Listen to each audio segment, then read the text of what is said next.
نجومیوں سے زائچہ بنوایا اور خود فعال نکالی، جس میں عماد الدین محمد ابن القاسم کا نام نکلا۔ ہم نے تاریخ کے یہ دونوں ورژن مکمل دیانتداری کے ساتھ آپ کے سامنے رکھ دیے ہیں۔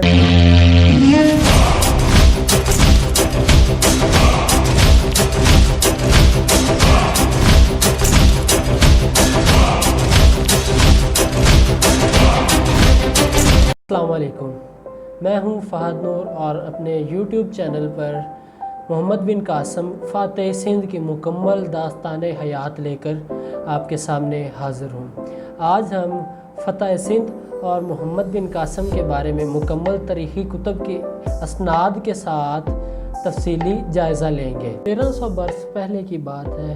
اموی سلطنت کی سرحدیں شمالی افریقہ سے لے کر بلوچستان کے ساحلی شہر مکران تک پھیلی ہوئی تھیں۔ ریاستوں کی سرحدیں کسی بھی قانون کی محتاج نہیں تھیں۔ جو ریاست زیادہ بڑی اور زیادہ طاقتور ہوتی تھی وہی دوسری ریاست کو اپنے اندر ضم کرنے کی کوشش کرتی تھی۔ ریاستوں کے پاس صرف دو ہی آپشن ہوتے تھے، یا تو وہ بڑی ریاست کی اطاعت قبول کریں یا پھر ان کے ساتھ جنگ و جدل شروع کر دیں۔ اس وقت کی سپر پاور ریاست سلطنت بنو امیہ اور سندھ کے درمیان فاصلہ 4000 کلومیٹر سے زیادہ تھا۔ 4000 کلومیٹر سے زائد کے فاصلے پر لشکر کشی کرنا شدید مشکلات کو دعوت دینے کے مترادف ہے۔ اس وقت جدید نظام ترسیل سامان نہیں تھا، جس وجہ سے ایک علاقے سے دوسرے علاقے میں جانے کے لیے بہت زیادہ وقت درکار ہوتا تھا، اور اتنے لمبے سفر کے لیے جنگی ساز و سامان لانا لے جانا مشکلات کا باعث بن سکتا تھا۔ اور اس کے بعد اموی حکومت کی فوج ماہر اور پیشہ ورانہ جنگجوؤں سے بھری ہوئی تھی۔ سندھ ایک چھوٹی ریاست تھی اور ایک بڑی اور سپر پاور کے ہمسائے میں تھی۔ اس وقت سندھ پر راجہ داہر کی حکومت تھی، اور ان حالات اور واقعات کو مد نظر رکھتے ہوئے راجہ داہر کو چاہیے تھا کہ وہ امویوں کے ساتھ اچھے تعلقات قائم کرے، ان سے سفارتکاری بڑھائے، ان کو تحفے تحائف دے اور ایسے کام نہ کرے جس اموی حکمرانوں کی ناراضی کا باعث بنے۔ لیکن راجہ داہر نے کچھ ایسے اقدامات کیے جو اموی حکومت اور اموی حکمرانوں کی ناراضی کا باعث بنے۔ انہوں نے ایک عرب باغی اور اس کے 500 ساتھیوں کو اپنی ریاست میں پناہ دی۔ وہ لکھتے ہیں کہ سری لنکا کے مسلمان حکمران نے اموی خاندان اور اموی سلطنت کی خوشنودی حاصل کرنے کے لیے کچھ تحفے تحائف بحری جہاز کے ذریعے اموی سلطنت میں بھیجے۔ اس بحری جہاز کا گزر سندھ کی بندرگاہ سے ہوا، جہاں پہ بحری قزاقوں نے اس جہاز کو لوٹ لیا اور اس کا سارا ساز و سامان اپنی حراست میں لے لیا، اور اس نے موجود مسلمان مرد و خواتین کو قید خانے میں ڈال دیا۔ جب یہ بات حجاج بن یوسف کو پتہ چلی تو وہ شدید برہم ہوا، اور اس نے خط کے ذریعے راجہ داہر سے مسلمان کی رہائی کا مطالبہ کیا، لیکن راجہ داہر نے اس معاملے میں بحری قزاقوں کو طاقتور اور اپنا نافرمان ظاہر کیا، جس کی وجہ سے حجاج بن یوسف مزید برہم ہوا۔ حجاج بن یوسف نے سندھ میں لشکر بھیجے، لیکن ڈاکٹر مبارک علی اپنی کتاب ان دی شیڈو آف ہسٹری میں لکھتے ہیں کہ لشکر کشی کی وجوہات کچھ اور ہیں۔ حجاج بن یوسف ایک چلاک سیاستدان تھا، اس کے نزدیک اپنا فائدہ اور نقصان سب سے اہم تھا۔ اس کے نزدیک انسانی جانوں کی کوئی قدر نہیں تھی۔ دیبل پر حملہ انہوں نے اپنے سیاسی مقاصد حاصل کرنے کے لیے کیا۔ اسی واقعے کا ایک مذہبی پس منظر میں آپ کے سامنے مرزا محمد علی انجینئر کی زبانی پیش کرتا ہوں، یہ سنیے، آگے بات ہم بعد میں کریں گے۔ اور حجاج بن یوسف تو وہ ملعون ہے جس کو تو ناصبی بھی ملعون مانتے ہیں۔ صحیح مسلم میں حدیث ہے کہ بنو ثقیف میں ایک کذاب پیدا ہوگا اور ایک ظالم، اور اسما بنت ابی بکر کہتی ہیں اے حجاج بن یوسف، کذاب تو ہم دیکھ چکے، ظالم شخص تو ہے جس کے بارے میں نبی علیہ السلام نے فرمایا تھا۔ یہ صحیح مسلم میں ہے۔ تو وہ حجاج ابن یوسف اس کا بھتیجا محمد بن قاسم یہاں لوگوں کی داد رسی کے لیے پہنچے گا، جو وہاں اہل بیت کو قتل کروا رہے ہیں، صحابہ کے قاتل ہیں.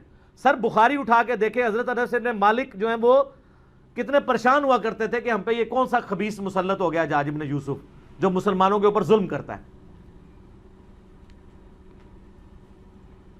ان لوگوں نے جا کے یہاں پہ فریادیں سننی تھی. مشہور اسلامی اسکالر مرزا محمد علی انجینئر کا موقف. اب میں آپ کے سامنے راجہ داہر کی کچھ اخلاقیات کے قصے رکھتا ہوں جو کہ جی ایم سید نے اپنی کتاب میں لکھے ہیں. وہ کہتے ہیں کہ راجہ داہر اپنے حسن خلق کی وجہ سے بہت مشہور تھا. اس کا بھائی جو کہ اس کے خون کا پیاسہ تھا، اس کے ساتھ اس نے اچھا اخلاق کیا، اور اس کی موت کی خبر جب اس تک پہنچی تو اس نے ماتم کیا اور اپنے کپڑے پھاڑ دیے اور سر کو پیٹا.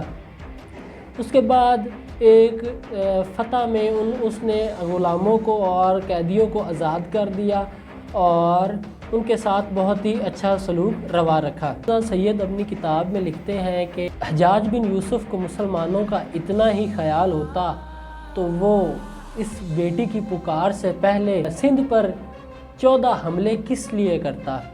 وہ بھی یہ بھی لکھتے ہیں بنو خزیر کی خاتون ناہید اور اس کا یہ جہاز اور لٹیروں والا واقعہ محض داستان درازی سے زیادہ کچھ. تاریخ کی متعدد کتب میں جن میں چچ نامہ سندھ ان دی شیڈو آف ہسٹری اور جی ایم سید کی کتب سے یہ ثابت ہوتا ہے کہ یہ واقعہ محض ایک داستان درازی ہے. یہ اس واقعے کی سند صرف چچ نامہ میں موجود ہے جو کہ علی کوفی ایک اموی تاریخ دان کے ہاتھوں سے لکھی گئی ہے اور اس کا ترجمہ مختلف زبانوں میں کیا گیا ہے، جبکہ ڈاکٹر مبارک علی اور جی ایم سید اپنی کتب میں اس واقعے کی تنسیخ کرتے ہیں. تاریخ جو بھی ہو، ہم نے تاریخ کے یہ دونوں ورژن مکمل دیانتداری کے ساتھ آپ کے سامنے رکھ دیے ہیں. چچ نامہ میں اس کے بعد لکھا گیا ہے کہ حجاج بن یوسف نے 2 ماہر اور اپنے ہر دل عزیز اور محبوب سپہ سالاروں کو سندھ فتح کرنے کے لیے بھیجا، جن میں پہلا نام عبید اللہ بن نہبان اور اس کے بعد یدیل ابن قناطہ کا آتا ہے، لیکن دونوں نے ہی شکست کھائی اور مارے گئے. اس کے بعد اس نے نجومیوں سے زائچہ بنوایا اور خود فعال نکالی، جس میں عماد الدین محمد ابن القاسم کا نام نکلا. یہی وہ واحد شخص بتایا گیا جو کہ سندھ کو فتح کر سکتا ہے. ایک تاریخ کی روایت کے مطابق اس کی عمر 17 سال بتائی جاتی ہے اور ایک تاریخی روایت کے مطابق اس کی عمر 28 سال بتائی جاتی ہے. تاریخ کا یہ ورژن بھی آپ کے سامنے رکھ دوں کہ نہ تو محمد بن قاسم حجاج بن یوسف کا داماد تھا اور نہ ہی وہ اس کا بھتیجا تھا. یہ ضرور پایا جاتا ہے کہ محمد بن قاسم حجاج بن یوسف کی برادری میں سے تھا اور اسی قبیلے کا تھا. چنانچہ اس وقت محمد بن قاسم شیراز میں موجود تھا جو کہ اپنی جنگی مشقیں لے رہا تھا اور اپنی جنگی مہارتوں کو بڑھا رہا تھا.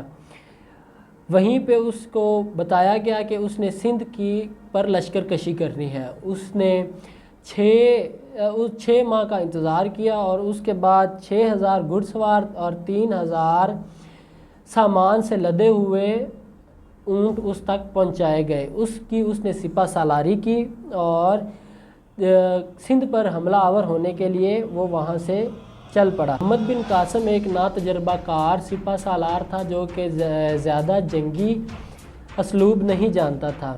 اس کو ارمابیل اور پنجتور کی فتح میں 1 سال لگ گیا.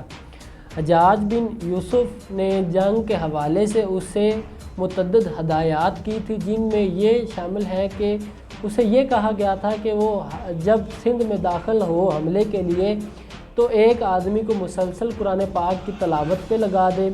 اس کے بعد اپنے کیمپ کے گرد ایک خندق کھدوا دے. یہ بھی کہا گیا کہ وہ مارکے کے دوران مکمل خاموشی رکھے، چونکہ اسے تجربہ کار اور ماہر جنگجو اور ماہر سپہ سالاروں کے انجام کا پتہ تھا اور اس کے ذہن میں گردش کر رہے تھے اس نے حجاج بن یوسف کے احکامات کو منوعاً تسلیم کیا اور مکمل اسی سے رہنمائی لیتا رہا۔ 712 عیسوی کا واقعہ ہے کہ محمد بن قاسم نے دیبل پر حملہ کیا۔ دیبل کے محافظ پیشہ ورانہ اور جنگجو اور مہارت یافتہ تربیت کے حامل تھے۔ انہوں نے بڑی دلیری کے ساتھ ان کا مقابلہ کیا اور کئی دنوں تک محمد بن قاسم کی فوج کو باہر روک کر رکھا، اور وہاں کے لوگ کافی توہم پرست طبیعت کے حامل تھے۔ درمیان میں ایک بڑا مندر تھا جس میں مہاتما گوتم بدھا کی مورتی پڑی تھی۔ ان کا ماننا تھا جب تک یہ مندر قائم و دائم ہے یہ محمد بن قاسم کی فوج انہیں کچھ بھی نہیں کر سکتی۔